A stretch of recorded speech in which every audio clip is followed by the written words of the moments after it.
Hi friends.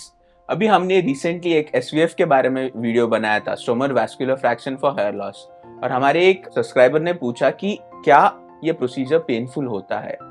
आज मैं आपको एक्सप्लेन करूंगा कि ये प्रोसीजर बेसिकली कैसे होता है और क्या एक्सपेक्ट कर सकते हैं आप ये प्रोसीजर से। एसवीएफ फॉर हेयर लॉस जो है, जैसे मैंने लास्ट वीडियो में आपको बताया, stromal vascular fraction for hair loss.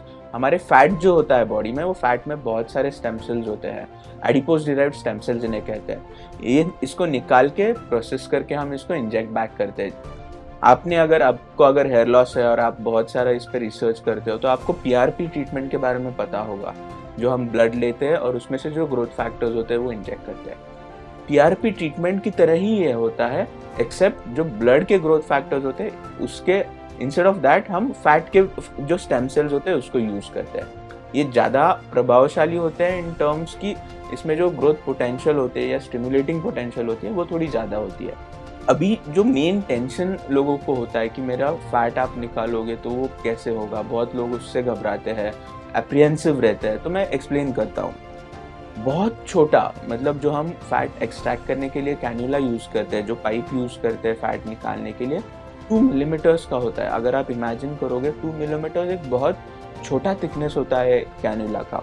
अब हमारे अम्बिलिकस के यहाँ एक छोटा सा निडल से होल करके, जैसे ब्लड लेने के लिए हम निडल यूज़ करते हैं, वैसे ही अम्बिलिकस के यहाँ एक छोटा सा निडल से होल बनाते हैं और उसी होल में से हम पहले वो कैन्यूला इंट्रोड्यूस करते हैं। पूरा एनेस्थीसिया देते हैं वो एरिया को। वही कैन्यूला से जो फैट हम निकालने वाले हैं उस एरिया में वो एनेस्थीसिया का फ्लूइड होता है वो स्प्रेड आउट कर देते हैं। उससे क्या होता है कि वो एरिया पूरा सुन्न पड़ जाता है। एक बार वो एरिया सुन्न पड़ने के बाद फिर हम वो फैट हार्वेस्ट करने शुरू करते हैं। नेगेटिव सक्शन, जैसे वैक्यूम पंप होता है वैसे नेगेटिव सक्शन यूज करके वो फैट हम उस होल में से ही निकालते हैं। आपको अगर लगे भी कि इतना सारा फैट हम निकाल रहे हैं, क्या ये हार्मफुल होता है, बट ये बहुत छोटे से होल से निकलता है। इसीलिए एक बार प्रोसीजर होने के बाद जब वो होल हील हो जाता है तो आपको कुछ समझता भी नहीं है कि वो फैट कहाँ से निकाला, इतना तक कि आपको भी नहीं समझेगा कि वहां से कुछ निकाला गया है। एक बार वो फैट जब हम निकालते हैं, उसको प्रोसेस करते हैं, सेंट्रीफ्यूज करते हैं, वॉश करते हैं, फिर एक पर्टिकुलर प्रोसेस से वो स्टेम सेल्स सेपरेट करते हैं।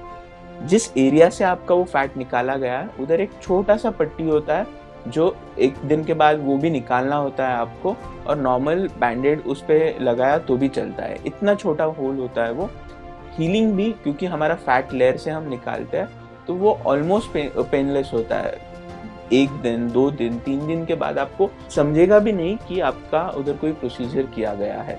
बहुत कंफर्टेबल होता है। प्रिकॉशंस के हिसाब से हम जो एडवाइस करते हैं पेशेंट्स को कि 1 हफ्ते तक कोई हैवी लिफ्टिंग नहीं करना है। अगर आप हैवी जिम कर रहे हो या हैवी एक्सरसाइजेस करते हो एब्डोमेन के, तो 1 वीक से 10 डेज तक वो अवॉइड करना है। अदरवाइज फिजिकली आप इमीडिएटली प्रोसीजर के बाद भी फिट होते हो आपका डेली रूटीन रिज्यूम करने के लिए। इतना कंफर्टेबल होता है वो फैट हार्वेस्टिंग प्रोसेस। अगर हम देखें इंजेक्शन प्रोसेस को, मतलब जो हमने फैट के स्टेम सेल्स को सेपरेट किया है उनको जब हम इंजेक्ट करते हैं स्कैल्प में, तब स्कैल्प में भी वैसे ही लोकल एनेस्थीसिया देते हैं। जैसे पीआरपी के लिए हम लोकल एनेस्थीसिया देते हैं, वैसे ही जो स्कैल्प है उधर पहले इंजेक्ट करने से पहले हम लोकल एनेस्थीसिया देते हैं, ताकि आपका सर का ऊपरी हिस्सा सुन्न पड़ जाता है, एनेस्थेटाइज हो जाता है।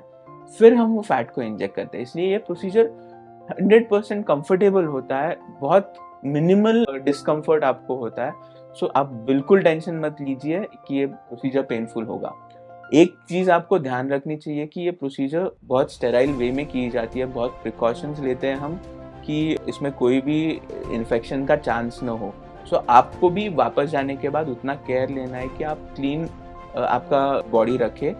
1-2 दिन में वो वुंड जो होता है, जो जहाँ से हमने फैट निकाला होता है, वो भी हील हो जाता है। उसके बाद तो कोई टेंशन नहीं रहता है। आई होप आपको ये वीडियो हेल्पफुल लगा हो। Thank you.